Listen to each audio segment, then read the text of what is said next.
The following program, The Russ Belville Show, is intended for responsible adults only. We advocate to the repeal of marijuana prohibition for adults.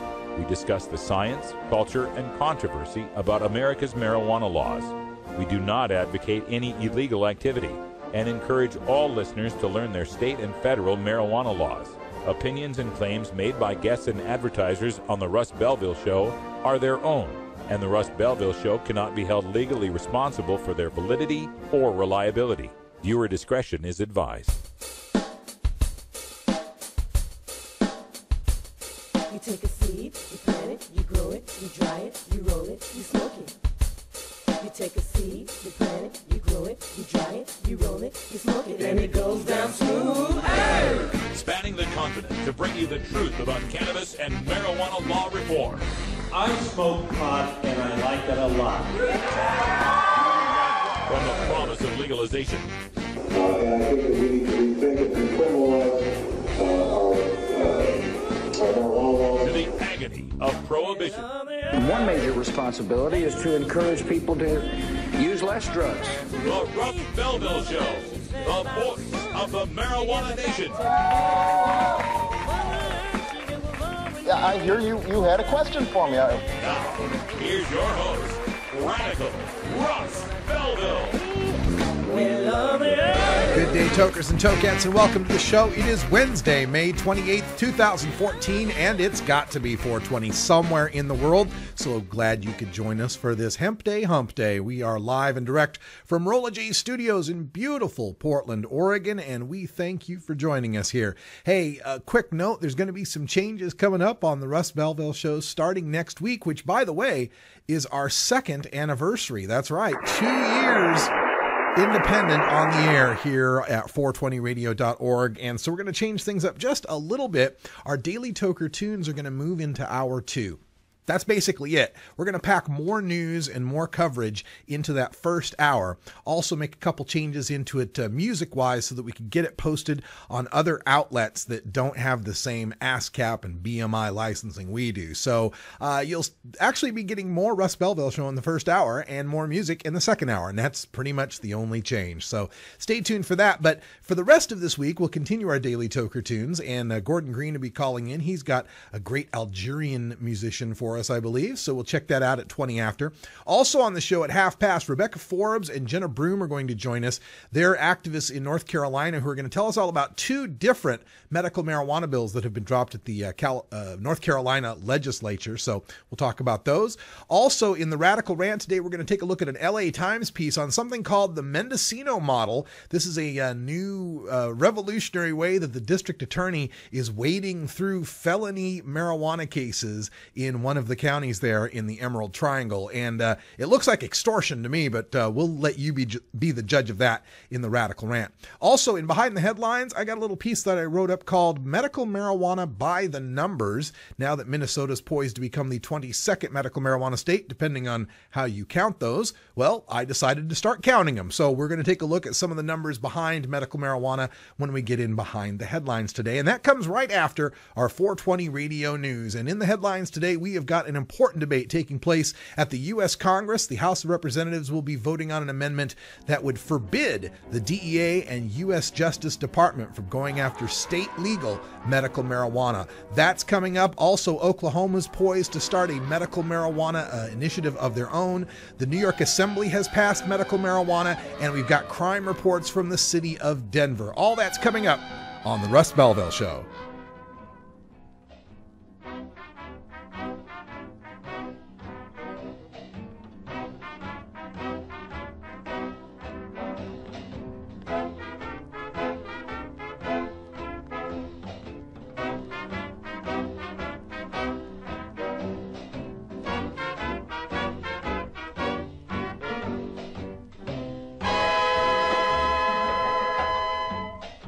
The Russ Belville Show is blogging and podcasting daily at radicalruss.com.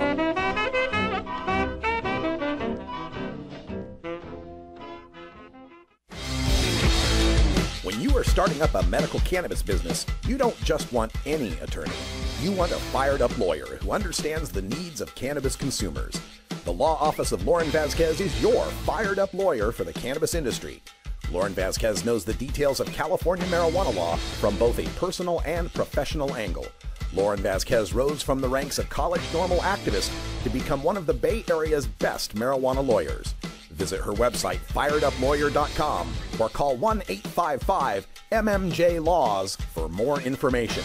That's 855-665-5297 for Lauren Vasquez, your Fired Up Lawyer, or email firedupLawyer@gmail.com. The number again is 855-MMJ-LAWS, 855-665-5297 for your Fired Up Lawyer, Lauren Vasquez. Lauren Vasquez is an activist attorney you can trust. Call today. 420 Radio. Tune in, turn on, get highly educated. Hey, tokers and tokettes, Radical Russ here to introduce you to my friend Matt and all the staff at Lush LED Lighting. Growing plants indoors can be a rewarding hobby, but electricity bills can go through the roof. Then you have to cool down all those big hot lights. It can drive a grower insane. With Lush LED Lighting, you can solve many of these issues and double your rewards. If you thought LEDs were meet the tech of today, Matt and his scientists have developed the perfect light for flowering plants with far less cost and heat. And the results? Let's just say I appear at a lot of events with the masters of indoor horticulture, and the harvests I saw from Lush LED Lighting were big, tight, sticky, and very effective. Check out LushLEDlighting.com right now and tell them Radical Russ sent you. Double your rewards and lower your expenses with Lush LED Lighting.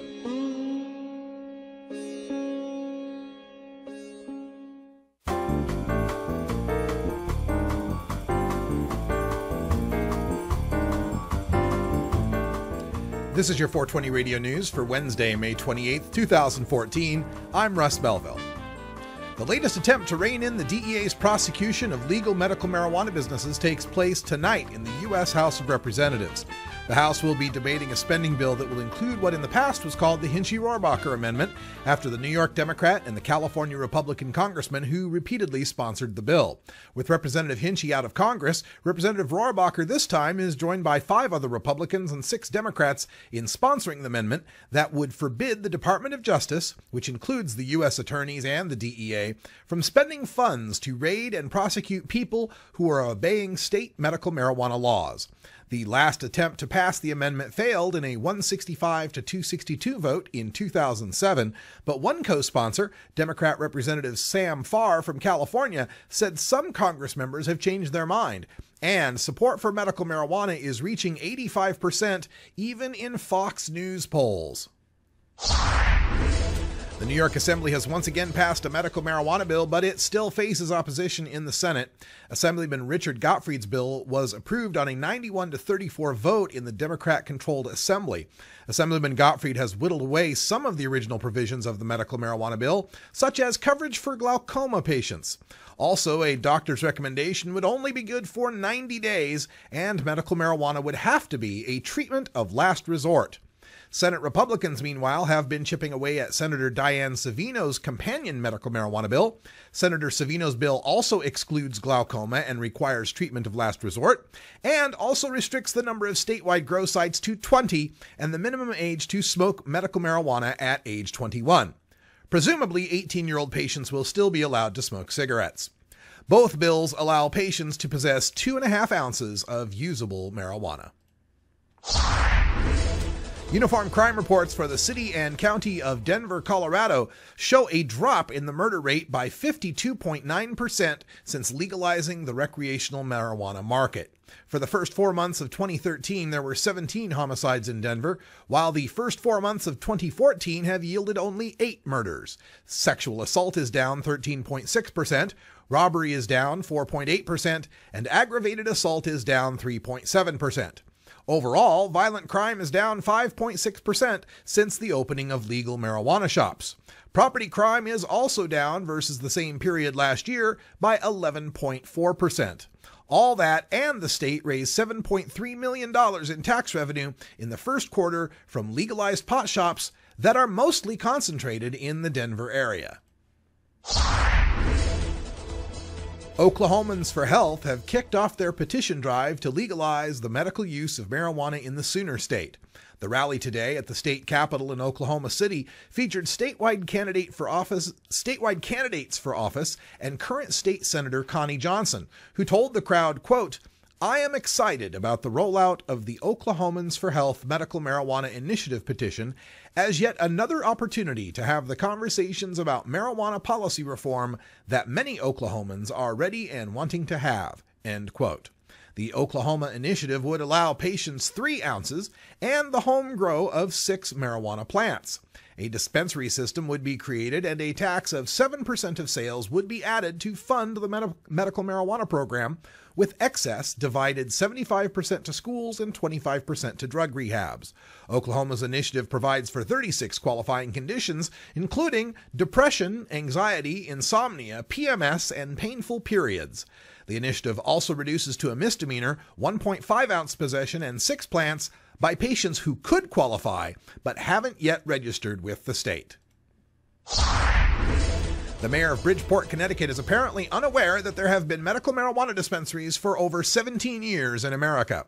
The Bridgeport Zoning Commission has halted development of the dispensary, one of 27 approved for the medical marijuana program in Connecticut, after nearby residents complained that the dispensary would lower their property values. Mayor Bill Finch told WCBS Radio, quote, "We would like to see some of the other communities take on facilities like this. We are not sure there is a risk, but the uncertainty of this new untried type of facility should be tried somewhere else," end quote. Mayor Finch has apparently not seen the latest crime statistics we reported out of Denver. He also has seemingly not read the numerous studies showing no increase in crime in California, Washington, Oregon, Colorado, and Michigan in the vicinity of medical marijuana dispensaries.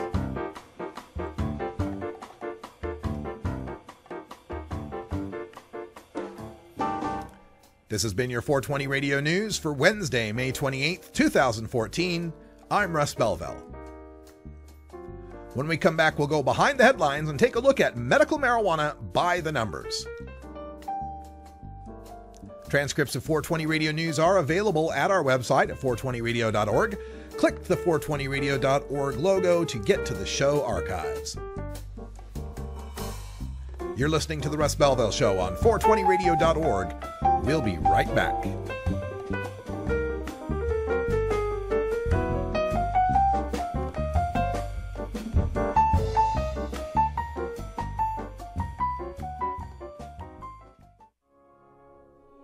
The law offices of Omar Figueroa would like to remind you to stand up for your rights. Please do not give up your precious liberties. There's nothing wrong with standing up for our constitutional rights, and in fact, it's the best way to honor the Constitution that recognizes our natural rights. Treat law enforcement with respect and respect the Constitution by standing up for your rights. If you are detained or arrested, stand up for your rights by repeating, "I respectfully invoke all of my legal and constitutional rights. I do not consent to any search and seizure. I want to remain silent, and I want to speak with my attorney, Omar Figueroa." Omar Figueroa has more than a decade of experience in federal and California courts and graduated from Yale University, Stanford Law School, and Trial Lawyers College. Please contact the law offices of Omar Figueroa at 415-489-0420 or 707-829-0215 or on the web at omarfigueroa.com. Let 'em bring in the beat. Adam Hand of Handmade Apparel produces quality custom designs for t-shirts, hats, and other apparel. Handmade Apparel is the official design shop for 420 Radio, The Russ Belville Show, Ganja John, and Cascadia Concentrates, among many clients who rely on Adam Hand for everything from short-run custom projects to full-run clothing lines. Adam's meticulous designs are individually crafted and screened in vibrant, high-definition color. Visit handmadeapparel.biz to browse the selection of handmade gear or to get a personal quote for your own designs. Handmade Apparel, a proud supporter of 420radio.org.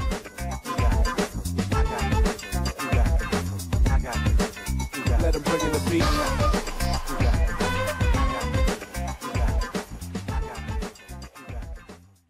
420radio.org is proud to replay Hemp Beach TV with Blazy and Max from the Secret Hemp Beach.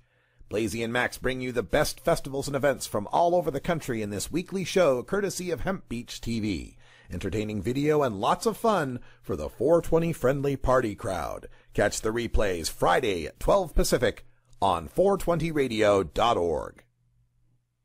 Welcome back. Time for us to go behind the headlines. We're taking a look at medical marijuana by the numbers. So how many states have a medical marijuana law now? Well, it depends on what you consider a medical marijuana law. With Minnesota passing the first no plant, no home grow medical marijuana law, and a few states passing laws that only address the use of cannabidiol extracts, I thought it was time to uncover some of the facts about medical marijuana by the numbers. Here we go. 34. That's the number of states that have passed some version of marijuana reform, including decriminalization, cannabidiol only, and medical marijuana laws. Those 34 states contain over 200 million people as of the 2010 census and represent almost 2/3 of Americans. 23. Those are the states: Alaska, Arizona, California, Colorado, Connecticut, Delaware, Hawaii, Illinois, Maine, Maryland, Massachusetts, Michigan, Minnesota, Montana, Nevada, New Hampshire, New Jersey, New Mexico, Oregon, Rhode Island, Vermont, and Washington, plus Washington, D.C., that have passed laws allowing for the medical use of cannabis to some degree. These states represent over 125 million people and represent 41% of the U.S. population. 13. The number of medical marijuana states that have also decriminalized personal possession of marijuana, usually about an ounce, by all adults. And I'm not going to list off all the states as we go through this. I will have this posted probably on High Times, and you can get the state lists from there. 12. The number of medical marijuana states that allow every patient to grow their own cannabis at home. Every patient. There are 3 states, Arizona, Massachusetts, and as of July 1st, Nevada, that only allow home grow under hardship exemptions, such as living farther than 25 miles from a dispensary. The rest of the medical marijuana states require patients to shop at dispensaries. 11. The number of medical marijuana states that enacted their law through a ballot initiative. Nevada registered the greatest voter support at 65.4%, while Arizona's law barely squeaked by with 50.13% support. 10. The number of medical marijuana states that only allow patients to possess 2 ounces or less of usable marijuana. And with that, with Maryland, I'm counting their 30-day supply as 2 ounces or less, because they haven't decided quite yet. 9. The number of medical marijuana states where patients must register with the state to receive any protection from arrest and prosecution. 8. The number of medical marijuana states where patients have an affirmative defense or a choice of evils defense upon receiving their doctor's recommendation, before they get their card. In Delaware, you have to have applied for your card to get that affirmative defense. 7. The number of medical marijuana states that recognize PTSD as a qualifying condition, either explicitly, Delaware, Maine, Michigan, Nevada, New Mexico, and Oregon, or California, since they allow for any condition. 6. The number of medical marijuana states that will accept a card or recommendation from another medical marijuana state. That's Arizona, Maine, Michigan, Nevada, New Hampshire, and Rhode Island. And 6 is also the number of states that have passed laws allowing for high CBD, low THC oil extracts. Those are the CBD-only states of Alabama, Kentucky, Mississippi, Tennessee, Utah, and Wisconsin. 5. The number of states that have passed symbolic medical marijuana laws that depend on a doctor's prescription, thereby making the laws inoperable without violating federal laws. That's Virginia, New Hampshire, Connecticut, Wisconsin, and Louisiana. 4. The number of medical marijuana states that won't recognize glaucoma. There are also, those are Delaware, Maryland, Minnesota, and Vermont, and soon New York. Or nausea. Connecticut, Illinois, Massachusetts, and Washington, D.C. will not recognize nausea as a qualifying condition. 3. The number of medical marijuana states that won't recognize any form of pain as a qualifying condition. That's Connecticut, Massachusetts, and Washington, D.C. There's a bunch of other states for which qualifying under pain is, a huge hurdle to have to clear. 2. The number of medical marijuana states that have no in-state residency requirements to register for medical marijuana. That's Illinois and Oregon. It's also the number of states where every patient is covered without a doctor's recommendation thanks to legalization of marijuana. And 1, medical marijuana states that don't allow patient access to the plant itself. Minnesota. Also the number of medical marijuana states that allow doctors to recommend for any condition they believe marijuana will help. That would be California. Again, I'll have this posted on High Times. Check out RadicalRuss.com as well. Oh, have you ever met that funny reefer man? A reefer man. Have you ever met that funny reefer man? A reefer man. If he said he swam to China, he would sell you South Carolina. Then you know you're talking to that reefer man.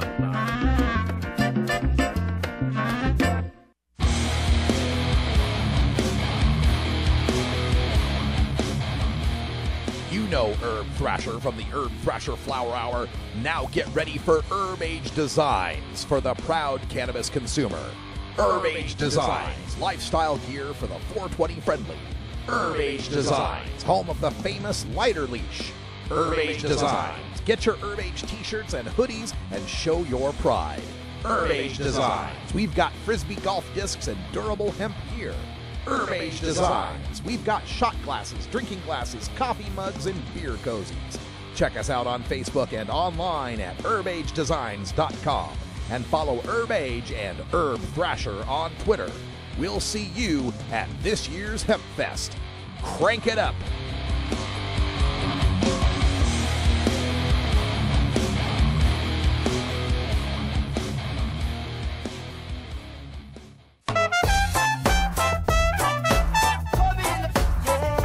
Support the Russ Belville Show. Text the word Russ to 420-420 and connect with the National Cannabis Coalition. You can also send $10 to the Russ Belville Show right from your smartphone. That's Russ to 420-420. In the afternoon, if I'm home, I smoke marijuana. You're listening to Radical Russ on the Russ Belville Show. Marijuana, yeah, yeah. Oh, I got my ganja.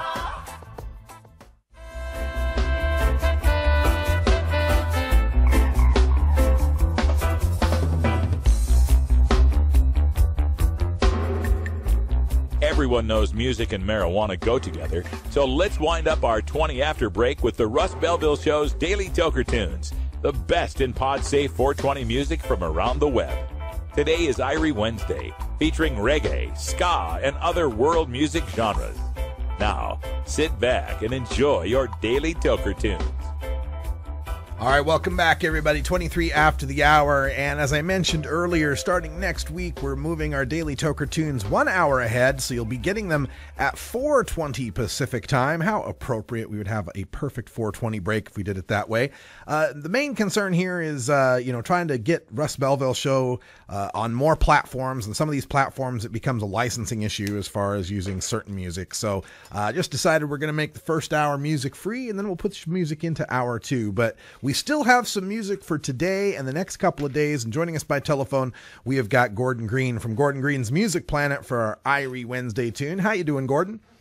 Hey, Russ, I'm doing great today. How are you? I'm doing fantastic, and looking forward to the music you got for us. Yeah, man. I'm actually outside of Denver right now on a ranch. It's just beautiful here, and happy to be joining you today.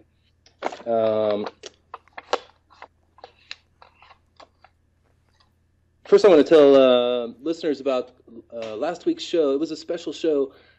First time I'd done something like this. The show was called Flamenco and Sangria. And if you go to my webpage, you can listen to it. There were some technical difficulties last week, and it didn't get played. But I've got it on my page now. And you've got 45 minutes of authentic flamenco from Spain, as well as an authentic sangria recipe to enjoy the music with. Right on. And we're looking forward to more of these shows in the future, and also this 8 p.m. hour opening up to a full 60 minutes. Is that something we can move forward with as we go forward? That's right. For the summer, Music Planet is going to take a break, and I'm going to be playing some of the best shows of Gordon Green's Music Planet so far. This is based on responses from listeners and some of my own picks. And then when Gordon Green's Music Planet returns at the end of the summer, we're going to be a full hour, and I'm really looking forward to it. Awesome. Looking forward to it as well. All right. And tell us about the artist and the tune for today. Okay, today, man, I've got this Algerian, one of the most famous Algerian singers and activists today. He's also the subject of this week's Gordon Green's Music Planet Artist Focus. His name is Rashid Taha, and he's been making music since early 80s, and just a great artist. He sings in Arabic, sings in French, also sings in English. And the cut I'm playing today is from his most recent album. The album is called Zoom, and this song is called Galbi. It's from I'm using a clip from episode of music program in France, and he plays. It's not an unplugged version, but it's a great version of this song. And I saw this guy in concert in Spain about 2 months ago, and just blew the roof off of the place. And encourage people to check out this week's Gordon Green's Music Planet and enjoy the song today, man. It's Rashid Taha with Galbi.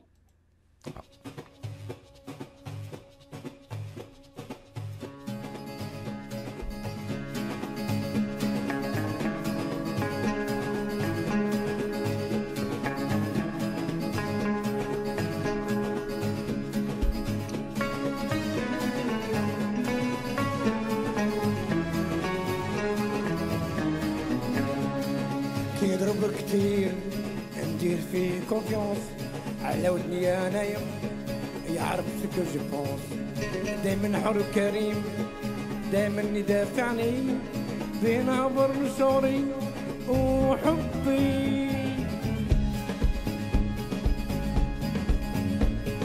قلبي قلبي دايما حدايا قلبي قلبي دايما معايا قلبي قلبي دايما حدايا قلبي قلبي ودايما معايا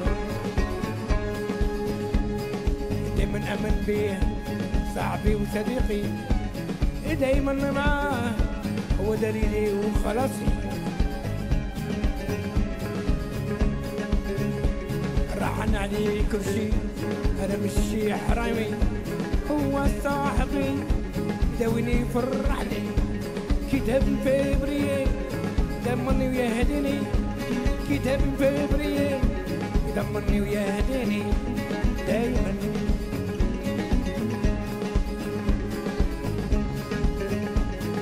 قلبي قلبي دايما حدايا قلبي قلبي دايما معايا قلبي قلبي دايما حدايا قلبي قلبي ودايما معايا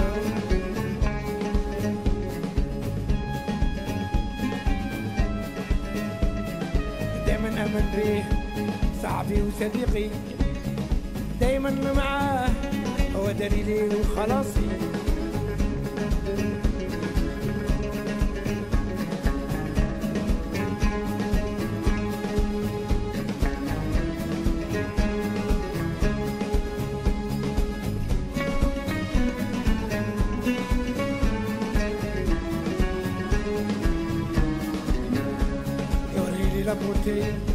يوري للشعر والله والله يعمل فوق رغم دايما تجو زواني ومشروعي أنيق أنيق وصافي أنيق أنيق قلبي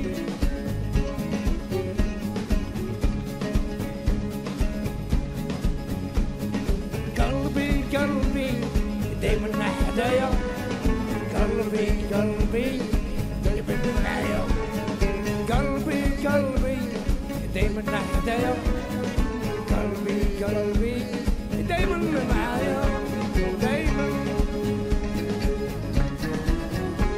قلبي دايما نحدايا دايما.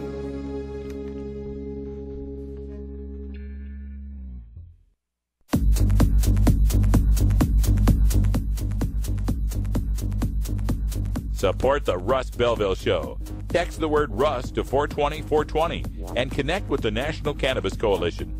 You can also send $10 to the Russ Belville Show right from your smartphone. That's Russ to 420-420.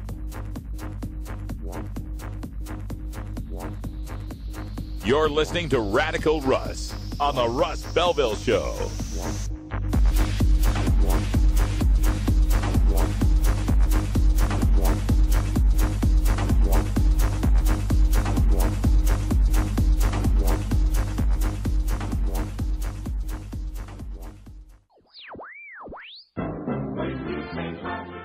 Marijuana and alcohol are the two most popular recreational drugs in America.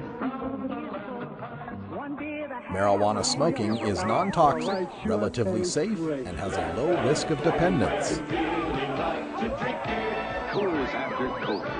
Alcohol drinking is potentially fatal, dangerous to society, and is quite addictive.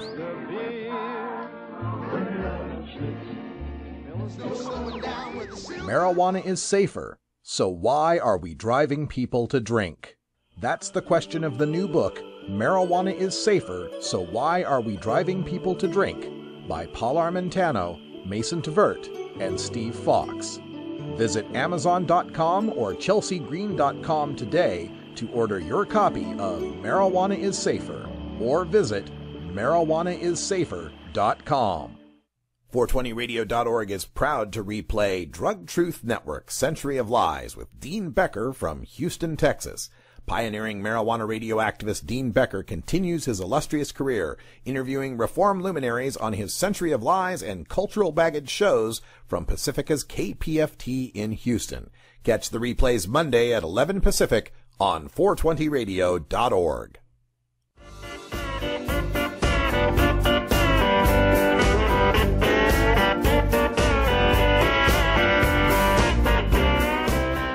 In 1929, Pauline Sabin began the women's movement to end alcohol prohibition.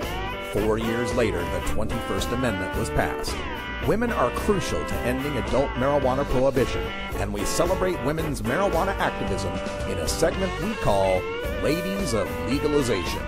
All right, welcome back, everybody. It's 33 after the hour, coming to you live from Rolla J Studios in Portland, Oregon. And we're connected by telephone to two wonderful activists out there in North Carolina. We've got Rebecca Forbes on the line. Rebecca, can you hear me okay? I can hear you just fine. How you doing? I'm fantastic. And Jenna, are you on the line? No Jenna. Have Jenna yet? No Jenna. Okay, so we got Rebecca on the line. That's great. Let me just clear this one. And Rebecca Forbes, last time I had spoken to you was probably at one of the Southern Cannabis Coalition, Southern Cannabis Reform events, and you were with what was called the Carolina Cannabis Coalition. Is that still what's going on?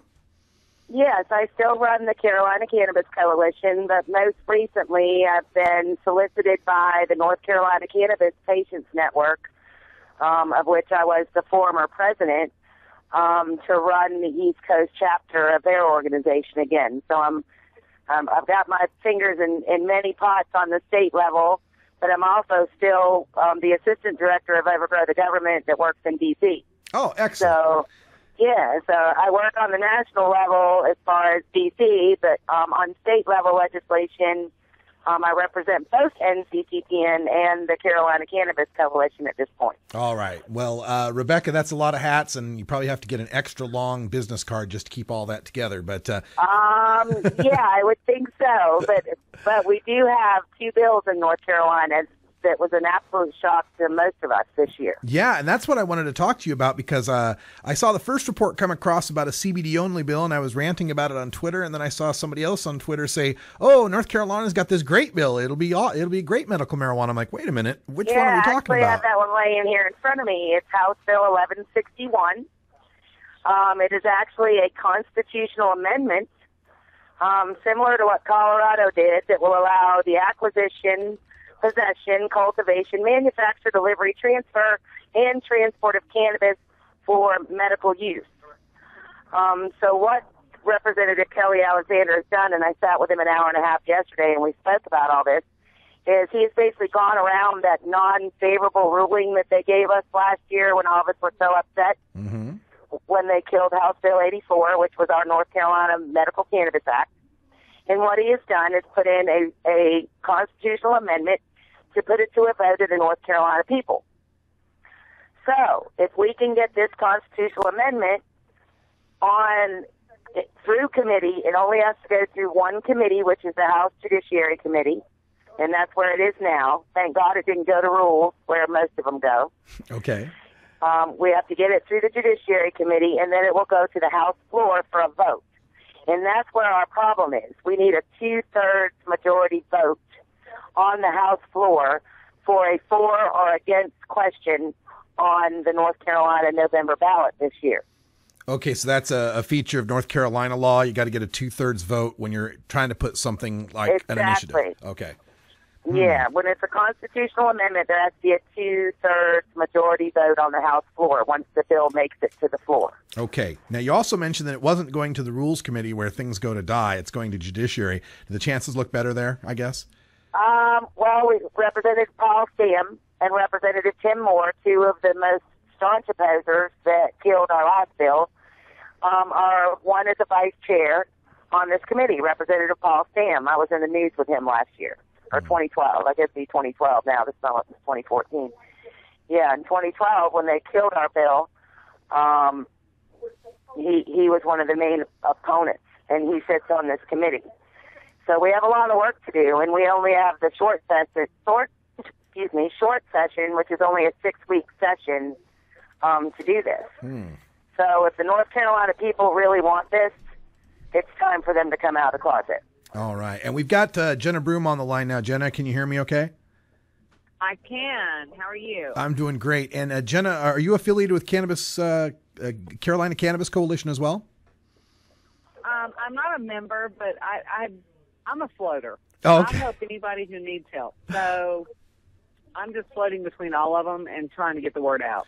All right. Now, as far as getting the word out, I'm hitting the college campuses. I'm going to college campuses because in North Carolina, 14% of the people voted, and that was it in the last major election. Wow. And it's these college kids, and they all say, well, our vote doesn't count. It's not going to count. And so I'm going out in my new bus with the tag Cannabis on the back of it, and I'm trying to educate these college kids because they're taking the polls out of the colleges. They're no longer polls for voting in colleges in North Carolina, and they've taken away the ability for a child to vote at the college area. If they're registered in another area, the parents lose their tax credits for college. Right. I had heard about this controversy with regard to voting rights for college students in North Carolina, and some of these opponents trying to say, well, you don't really live there, you're from out of state, you're going to school there, and really making it a hassle for college kids to be able to vote.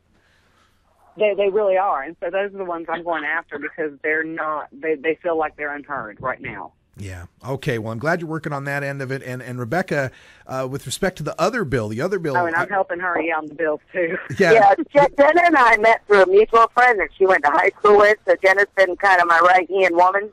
Right on. I'm teaching her how to navigate the legislature recently because I've been down there since 2009. So right. We do have another bill that's tell one us of these about that. CBD bills that everybody's concerned about. It's House Bill 1220, and it's called Hope for Haley and Friends, is what they named it. That was supposed to be heard on the House floor today, the first reading.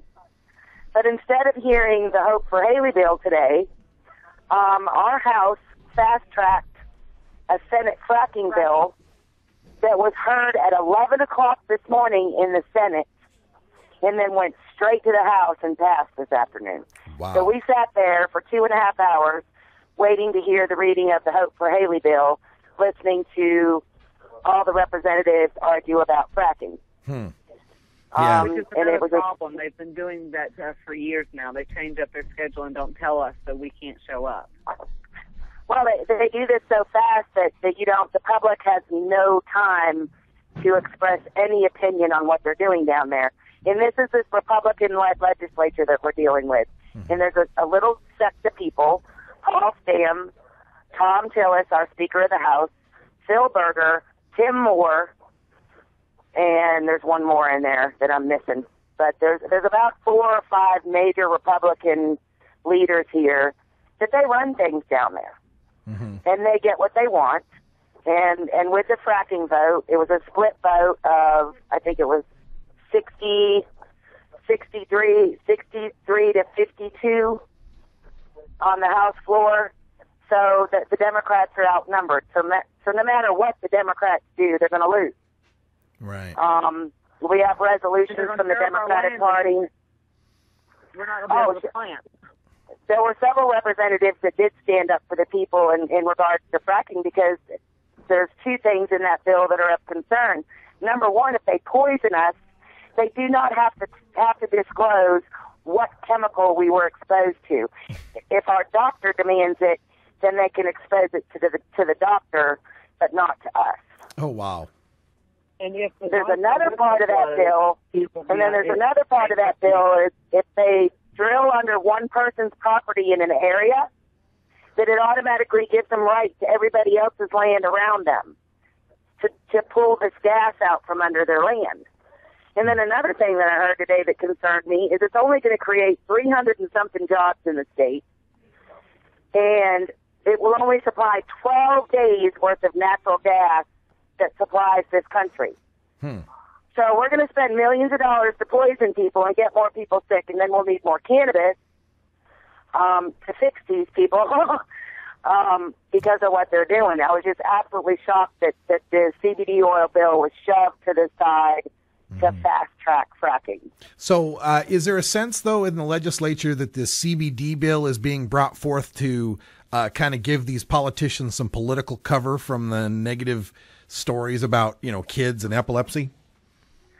Well, I think that what happened is that Representative McElrath, the Carteret County representative, saw that video that went viral of the little child seizing in the car seat that went around that everybody was so upset about in the movement. And I also think that there's some families that have come forward with epileptic children that have expressed their desire to get this oil for their children. But from our meetings yesterday, I learned that somehow pharmaceutical is directly involved. Somehow they believe that by October of this year, some pharmaceutical company will be supplying the oil if this bill passes. So now I would love to know who that pharmaceutical company is that has said they'd supply Charlotte's Web oil, and how the heck they're going to get it from the Stanley Brothers. Have they made a deal with pharma? Not to mention, is insurance ever going to cover this? If they force it to be a medicine, no. It's in the bill, no. People, then they're going to be overcharging them because it's coming from pharmaceuticals. Yeah. I'm afraid that's the way it looks. The charges are going to be extreme, and I understand why. I mean, they put a lot of money into research. Don't get me wrong, but if you can grow it in your backyard and you can't get insurance in North Carolina because they knocked out all of our insurances, then you should be able to grow your business. I looked at Representative McElroy's secretary yesterday and asked, do you realize I could put a bottle of something on your desk right now that would stop that child's seizures, and I could make it in my own kitchen? And they just looked at me funny.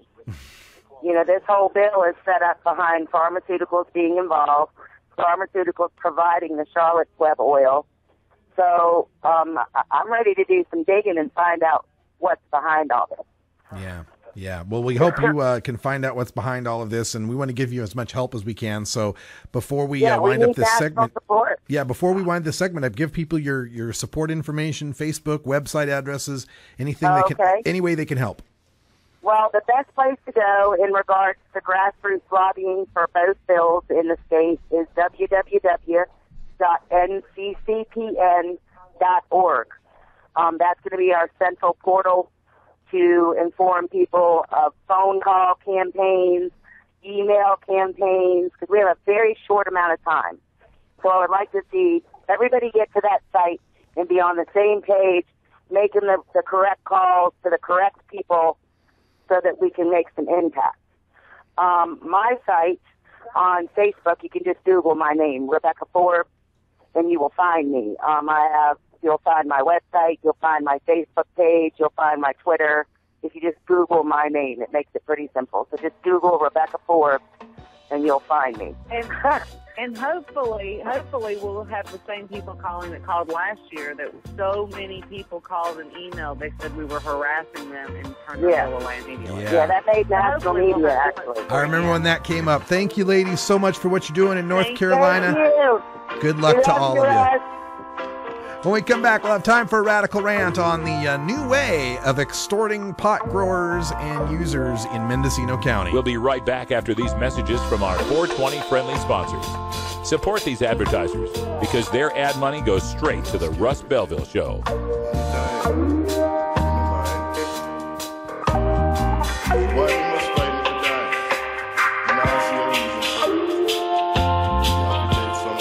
You're tuned into the Russ Belville Show, the voice of the marijuana nation.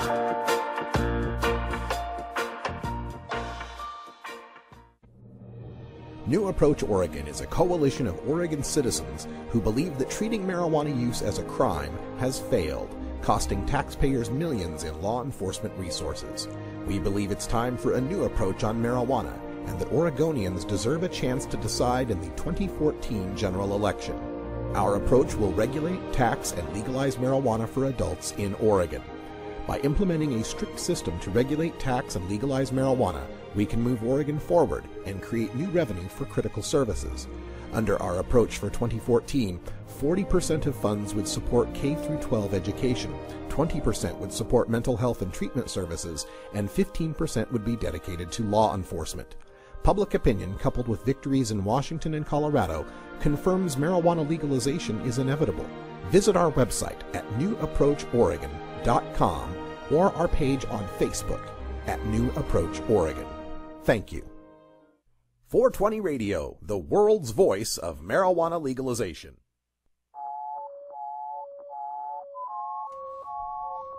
Stop looking at me. I can stop smoking pot anytime I want. Okay, how about right now? Next week is better. You disappoint me.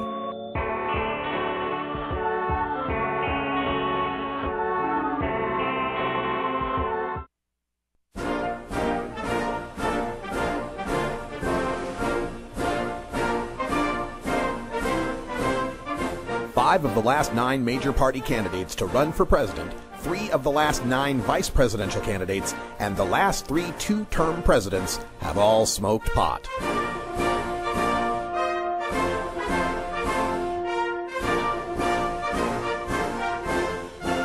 Marijuana, the gateway drug to the White House. This is the Russ Belville Show. You want answers? I'm as mad as hell, and I'm not going to take this anymore. You want answers? You have offended my family. I think I'm entitled. You want answers? I want the truth. And you have offended a Shaolin temple. You can't handle the truth. Surely you can't be serious. I am serious. And don't call me Shirley. Radical rant.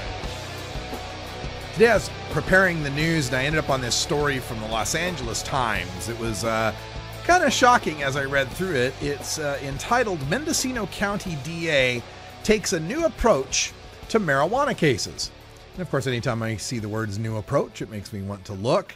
But this guy's name is David Eyster, E-Y-S-T-E-R. So I think it's Eyster. He took over as Mendocino County District Attorney, and he said the felony prosecutions were too much.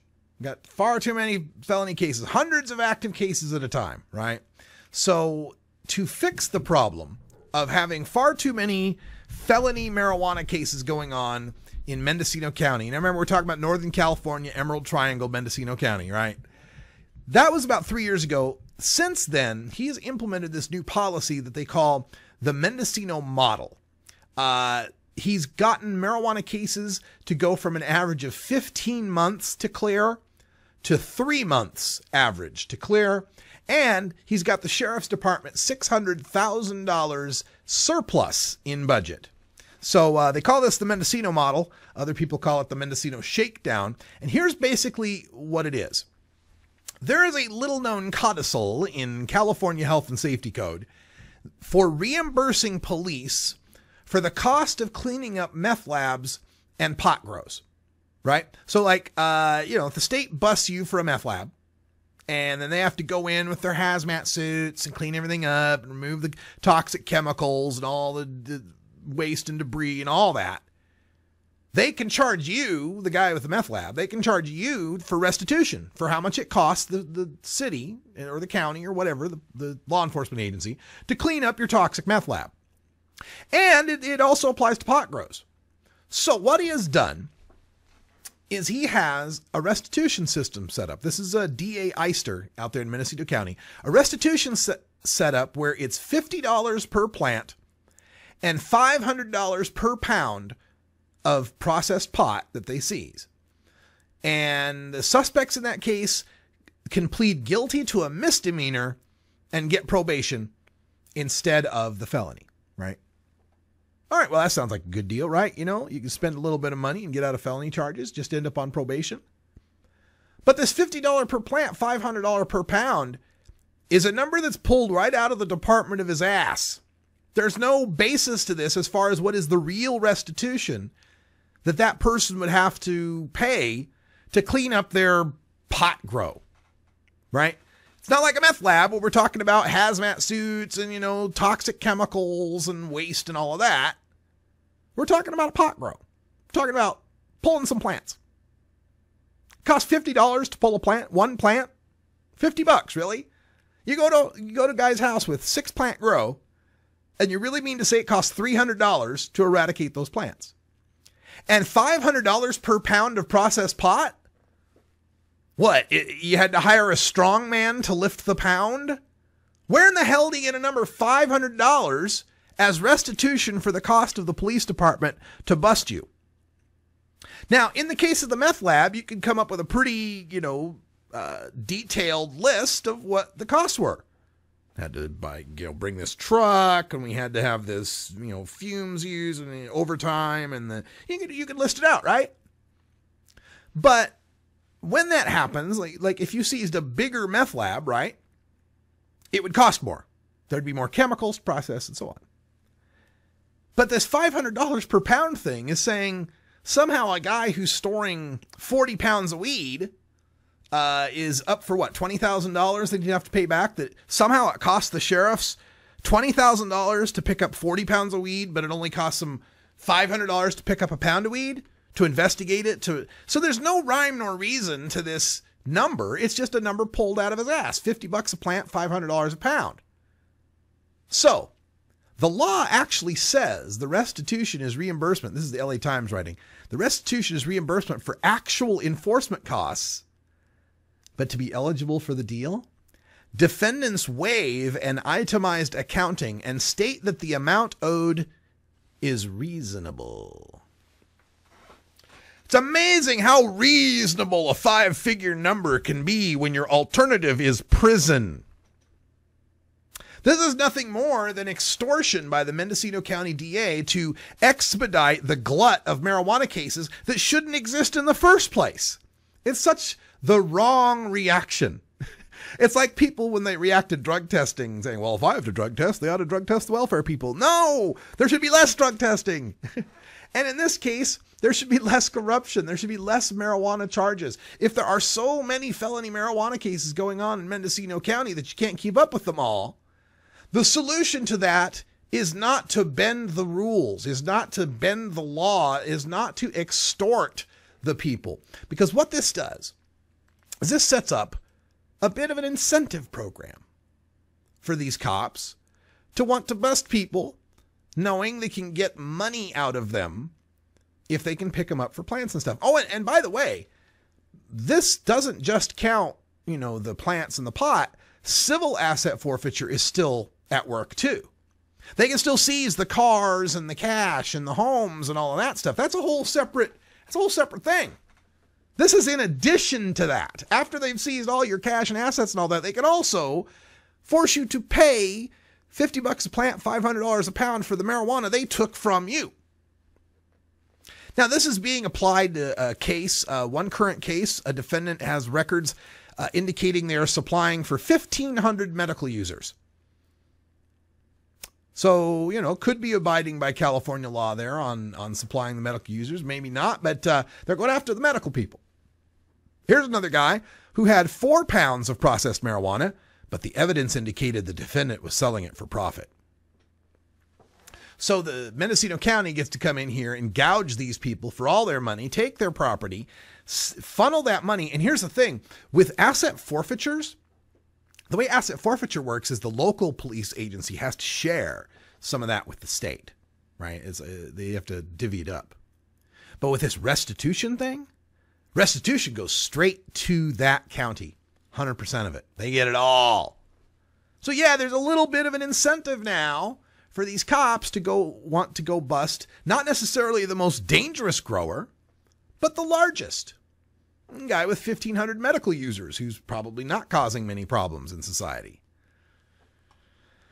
Now, it's not open to everyone, this program. You can't have any criminal background, trespassers, no public lands, any of that kind of stuff. The DA actually reviews these on a case-by-case basis. But that's even worse. That now we're setting one guy to be the arbiter outside of a judge of who is worthy of this pay-for-play system of justice. And we're talking about the funds that they make from this. We're talking about $3.7 million in restitution funds since 2011. For one county. This is one California county, Mendocino County, $3.7 million since 2011. That's over $1 million a year. Asset forfeitures are $4.4 million in cash and goods. That was just in 2013, and that was double from 2012. So this is quite a lucrative market for the police here to be going after growers and users in Mendocino County.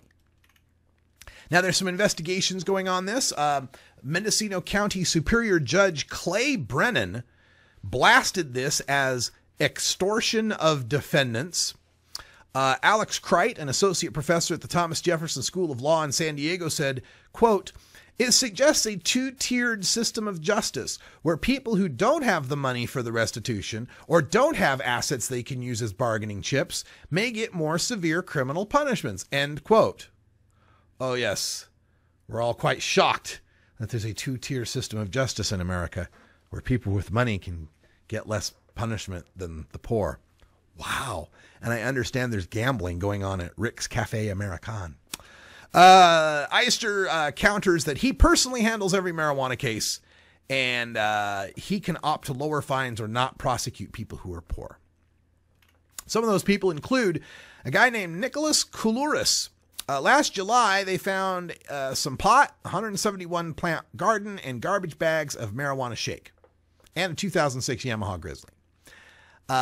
They filed criminal charges, but they'd already struck a deal. The deal, he got misdemeanor probation and paid the sheriff's department $10,750. Settlement agreement on the forfeiture shows he paid the district attorney's office $5,000 to get his Yamaha back. So they made, close to 16 grand busting that guy. There have been 357 defendants so far since he took office, so in about 3 years. 357 defendants have decided to pay this restitution. Only 20 violated their probation, which includes random searches of your home, of your person. Just random searches. So you get the money from these guys and you get to search them randomly. Some people call this guy an innovator. I think it's just another indication of how our entire justice system is turning into policing for profit and prisons for profit. Reminds me of the movie Heavy Metal. Do you remember the cop in Heavy Metal, the cops department, and they wouldn't do anything for the cab driver because he didn't have any money? That's the way it's turning out, folks. Hey, stay tuned for Hour 2. I'm Radical Russ. Thanks for joining us. Until next time, take care of each other, tokers.